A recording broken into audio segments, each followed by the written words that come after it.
Assalamualaikum warahmatullahi wabarakatuh. Perkenalkan, nama saya Lida Mulyati dari RPL PG PAUD Kota Baru dengan NIM 241012672003 dari Universitas Lampung Mangkurat Banjarmasin. Di sini saya mau mempresentasikan tentang manajemen dan pendukung sistem bimbingan di PAUD dengan dosen pengampu Ibu Maimunah MPD.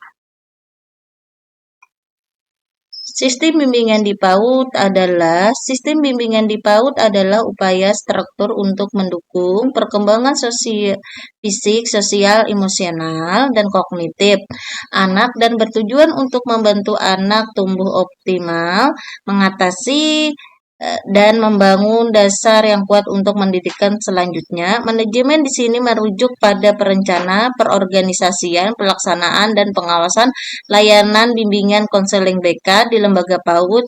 Tujuannya adalah memastikan BK berjalan efektif, terorientasi dengan pembelajaran. Komponen manajemen, perencanaan adalah proses pembuat perencana untuk mencapai suatu tujuan, itu termasuk dengan mengidentifikasikan tujuan yang ingin dicapai, menganalisis suatu pengembangan strategi untuk mencapai tujuan tersebut. Ada beberapa perencanaan yang ada di berbagai layanan bimbingan itu, yaitu misalnya analisis kebutuhan peserta didik, di mana di situ kita memberitahu kepada anak dan mengetahui bahwa anak itu mempunyai kebutuhan khusus dan mendeteksi permasalahan perkembangan yang ada di anak sendiri, apakah permasalahan itu dari masalah dari anak yang berkebutuhan. Terus menuju tujuan jangka pendek dan jangka panjang. Di sini kita membuat penyusunan tujuan perencanaan kita untuk jangka pendek dan jangka panjang.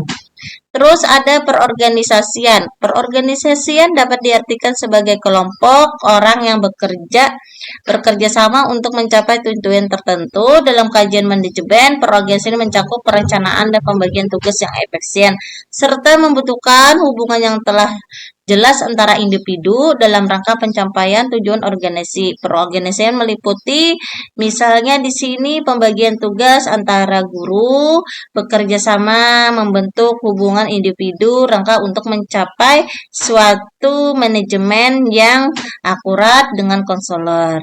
Terus ada pembentukan struktur. Nah, di organisasi layanan bimbingan di sini untuk pembagian tugas di mana setiap guru atau konselor dibagikan menjadi tugas masing-masing dan berkoordinasi dengan kepala sekolah, wali kelas, dan guru mata pelajaran yang ada di sekolahan.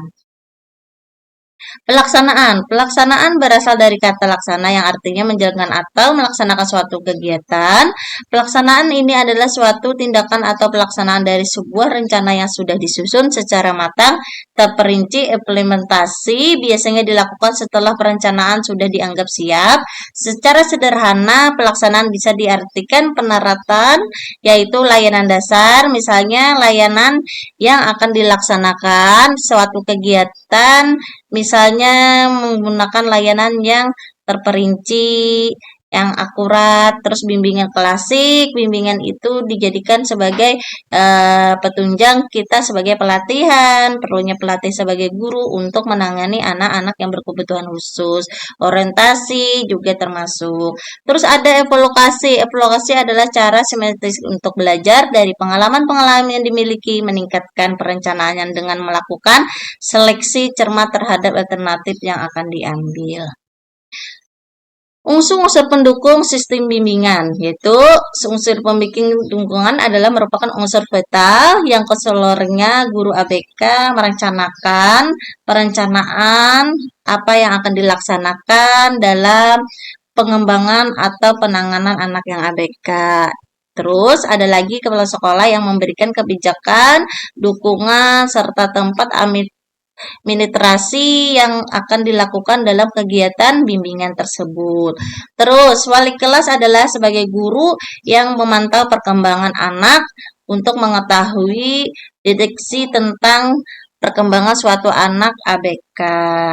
Sarana dan prasarana, kita memerlukan sarana prasarana yang privasi, nyaman, menyenangkan untuk suatu bimbingan klasi yang menjadi anak berani berbakat, misalnya memecahkan masalahnya, berani mengungkapkannya. Ada administrasi data. Nah, di sini kita memerlukan data anak yang akurat, mungkin data anak pribadi dalam layanan catatan khusus, catatan pribadi dari konsol, bekerja sama dengan Desolog, ABK. Terus program kerja ABK. Di sini kita harus menyusun program-program atau perencanaan tujuan dari ABK ini.